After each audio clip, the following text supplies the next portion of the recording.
نسخہ بتا دوں دوبارہ، رات کو کوئی بہت پاورفل قسم کا الارم لگا کے سوئیں. آئیبا صاحب نے ایسا پاورفل الارم جو محلے والوں کو جگا دے، اتنی صلاحیت ہو اس میں. اور وہ الارم اپنے سے، مثال کے طور پر ہمارے ہاں نماز ہے 6 بجے، تہجد پڑھ لیں تو بہت اچھی بات، نہیں پڑھ سکتے آپ کہیں گے تو ابھی تہجد بھی لا رہے تو اللہ خیر کرے، فجر ہی پڑھ لیں فی الحال، ٹھیک ہے نا. 6 بجے نماز کھڑی ہوتی ہے تو آپ کم از کم 5:30 کا الارم لگا دیں یا 5:40 کا لگا دیں الارم. 5:40 20 منٹ بہت ہوتے ہیں، بشرطے کہ قبض نہ ہو، ورنہ آدھا گھنٹہ بیت الخلا میں لگا دے گا، جماعت پھر بھی نہیں ملے گی. اگر نارمل حالات ہیں تو 20 منٹ یعنی 5:40 کا پاورفل قسم کا الارم لگائیں اور الارم کسی دور الماری پہ رکھ لیں. ٹھیک ہے، ایک بات. دوسری بات، قریب میں اپنے ساتھ مسواک رکھیں. مسواک مشکل لگ رہی ہے تو ٹوتھ پیسٹ اور برش رکھ کے بھی سو سکتے ہیں. ٹھیک ہے نا. اٹھتے ہی سب سے پہلا کام کیا مسواک کی، وہ سمجھ میں نہیں آ رہی، وہ تو پرانے لوگوں کا طریقہ ہے یہ ڈنڈیاں لگانا. اگر تو اپ ٹو ڈیٹ بن جائیں آپ، وہ جدید تقاضوں کے مطابق پیسٹ لگایا برش پہ کرنا شروع کر دیں. کیا خیال ہے، اس میں کوئی حرج نہیں. جب آپ دانتوں پہ اچھی طرح پیسٹ کو ملیں گے، چھاپ پیدا ہوگا تو یہ خیال تو آئے گا نا اس جا کے تھوک ہو، وہی تو کوئی نہیں، اتنا میلا تو کوئی نہیں ہوتا کہ وہی تھوک. اچھی طرح دانت صاف ہو جائیں گے آپ کے.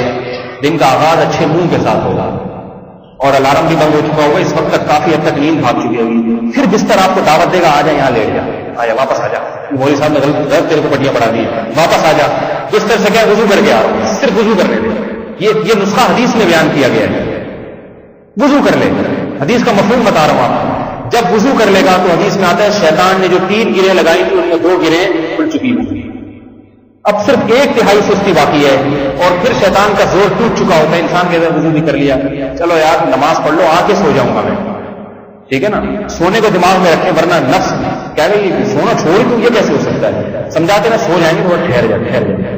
آئیں مسجد میں نماز پڑھیں تو نماز کے بعد آپ کو سونے کا دل نہیں کرے. وہ الگ بات ہے آج اس لیے سو جاتے ہیں، گھر جا کے سارے پڑے ہوئے ہوتے ہیں موالیوں کی طرح. آدمی کہتا ہے میں اکیلا بیٹھ کے کروں کیا گھر میں، پھر وہ بھی سو جاتا ہے. نتیجہ وہی 12-1 بجے سے سو کے اٹھنے کا نکلتا ہے. لیکن بہرحال دن کی ابتدا تو اچھی کر لی نا اس نے. فجر کے بعد سونا اچھا کام نہیں ہے، پسندیدہ کام نہیں ہے شریعت میں، لیکن جائز ہے بہرحال. تو آپ نماز تو پڑھ لیں کم از کم، اس سے آپ کے دن کی ابتدا اچھی ہوگی، رزق میں برکت ہوگی، چہرے پہ رونق پیدا ہو جائے گی، چہرے پہ نور پیدا ہو جائے گا. نمازی آدمی کے چہرے پہ جو نور ہوتا ہے، خدا کی قسم بے نمازی لوگ آج کل بڑے بڑے دولے بنتے ہیں، جا کے کیا کرتے ہیں. جیسے وہ بس ایک واقعہ سنا کے بات ختم کرتا ہوں. ایک آدمی کی بیوی بدصورت تھی، اچھی نہیں لگتی تھی اس کو، ہمیشہ کبھی اس نے بیوی کی تعریف نہیں کی. ایک دن بیوی بڑے اچھے خوبصورت لپسٹک پاؤڈر لگا کے خوبصورت مزین لباس پہن کے آئی تو کہنے لگا آج تو اتنی پیاری چوڑیاں پہنی ہوئی ہیں تو نے. بیگم کہتی جی بہت بہت شکریہ آپ کا، آج آپ نے ہماری تعریف. کہتے ہیں بیوی بیگم آج تو نے ساڑی بھی بڑی اچھی پہنی ہوئی ہے. بیوی کہتی ہے جی تھینک یو. کہتے ہیں آج تو سرما بھی بڑا انگلش قسم کا لگایا ہوا ہے. تھینک یو جی. بالیاں کہاں سے لی؟ بڑی اچھی ہے جی. Thank you. میک اپ بھی لگتا ہے بڑا بیوٹی پارلر سے لگوایا. تھینک یو جی. کہتے لیکن اچھی پھر بھی نہیں لگ رہی. ساری اچھی چیزیں پہنی ہوئی ہیں مگر کم بہت اچھی تو خود جو ہے نا پھر بھی ویسی کی ویسی لگتی ہے. تو ایسا ہی ہوتا ہے. جو بے نمازی آدمی دولہا بننے کے لیے جاتے ہیں بیوٹی پارلر میں، آج کل دولہے جا رہے ہیں عجیب قسم کے دولہے مارکیٹ میں آ رہے ہیں.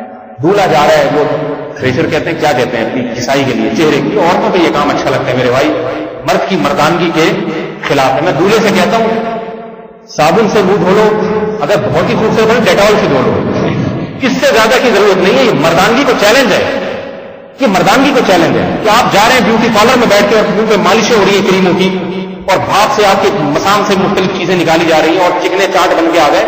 مخنث ہجڑا پن ہے یہ. مرد تھوڑی ایسا ہوتا ہے اور نہ بیوی ایسے اور ایسے مرد کو پسند کرتی ہے. عورت چاہتی ہے مجھے دیکھنے میں مجھے آدمی چاہیے، بندہ ہونا چاہیے سامنے. یہ بیچارہ ایسے چیز نکلوا کے کیا اس کو تعبیر کروں، عجیب سا ہو کے آ گیا ہے وہاں سے، بالکل کچھ چیز نہیں باقی بچی چہرے پہ. یہ کیسا حساب کتاب ہے؟ جو اللہ نے بنایا تو شیمپو سے نہا دو، زیادہ ہو تو ڈیٹول سے نہا دو، ٹھیک ہے، اور اچھے ذرا لباس مزین سے پہن لو.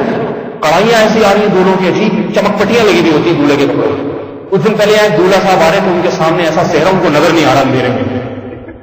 2 بندے لے کے جا رہے، میں نے کہا بھائی اس کو صحرا ہٹا دو، کھڈے میں گرے گا، پہلی رات ہی لنگڑا لوڑا ہو جائے گا بیچارہ.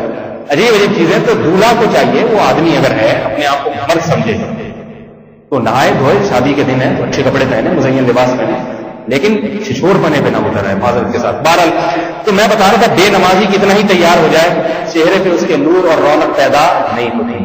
بعض چیزیں اعمال سے پیدا ہوتی ہیں چہروں پہ.